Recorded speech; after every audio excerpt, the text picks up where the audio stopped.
Sì, anche per oggi Borja si è dovuto entrare a gara in corso portando quella che è la tua caratteristica principale, cioè cercare di far giocare il pallone. È mancato un po' quello forse nel secondo tempo, cioè il Tottenham è riuscito a tenere di più il possesso e così avete fatto più fatica a ripartire.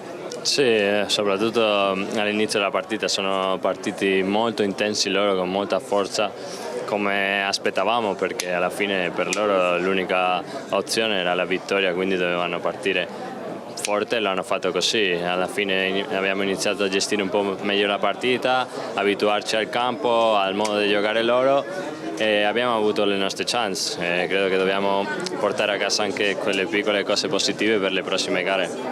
Parlavi di prossime gare, chiaramente il calendario adesso si allunga di una partita, nel senso che guardando tutto questo periodo si pensava a Frosinone, Tottenham, Roma e Juventus. Adesso chiaramente ci sarà dopo la partita contro il PSV Eindhoven.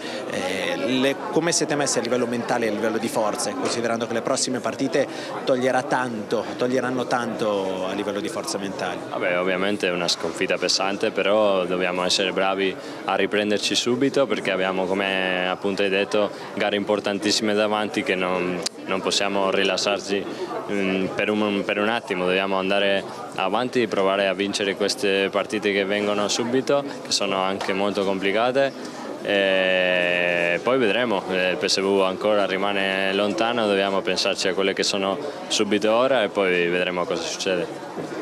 Riccardo?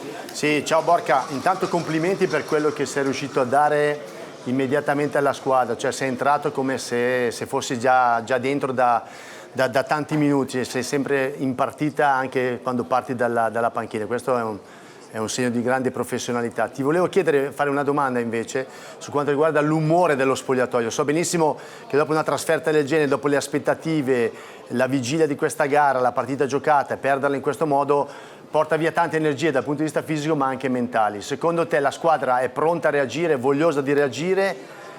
Noi abbiamo visto delle facce uscire, quindi abbiamo la percezione che ci sia molta delusione.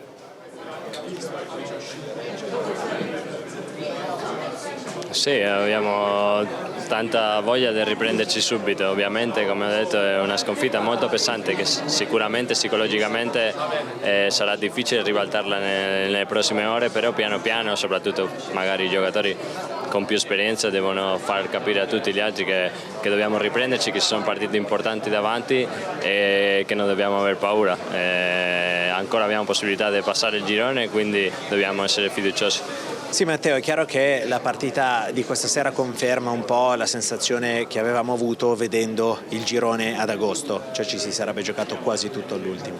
Sì, sapevamo comunque oggi era una partita difficilissima, incontravamo il Tottenham che penso sia nel miglior momento della stagione, avevamo visto anche video contro il Chelsea dove nella prima mezz'ora era stata devastante, mentre noi siamo stati bravi soprattutto nel primo tempo dove non abbiamo, tranne il tiro della traversa, poi qualche azione, ma stavamo comunque nel controllo. Nel secondo tempo siamo usciti bene, avevamo il controllo, poi è arrivato questo gol che neanche noi ci aspettavamo.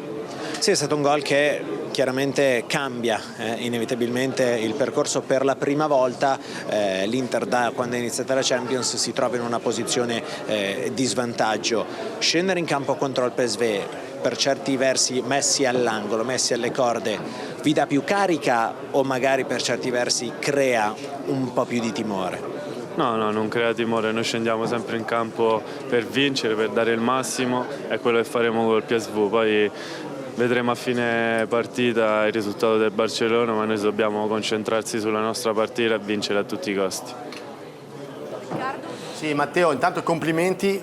Volevo sapere la difficoltà sempre nel cercare di servire te sulla destra e Perisic sulla sinistra, cioè questa sera proprio c'era la difficoltà nel cercare di aprire il gioco e di darvi la possibilità poi di puntare, mentre dall'altro lato vi faccio i complimenti come ho fatto in studio, perché siete stati molto bravi ad adoperarvi poi nel recupero della palla facendo un lavoro straordinario. Sì, sapevamo che era una partita difficile, soprattutto nella prima mezz'ora dove loro ci portavano un grandissimo pressing con tantissimi giocatori e quindi non era facile comunque andare sugli esterni per cercare poi di creare superar numerica. però nel secondo tempo l'abbiamo fatto bene, abbiamo anche creato qualche occasione e come ho detto nel secondo tempo soprattutto avevamo il pallino del gioco in mano dove riusciamo a uscire bene anche da dietro per poi ripartire. Poi questo gol comunque è arrivato dal nulla, un'azione bellissima, se non sbaglio di Sissoko, è stato un po' il gol che ci ha tagliato le gambe. Però siamo consapevoli della nostra forza, siamo consapevoli che siamo una squadra forte, quindi da domani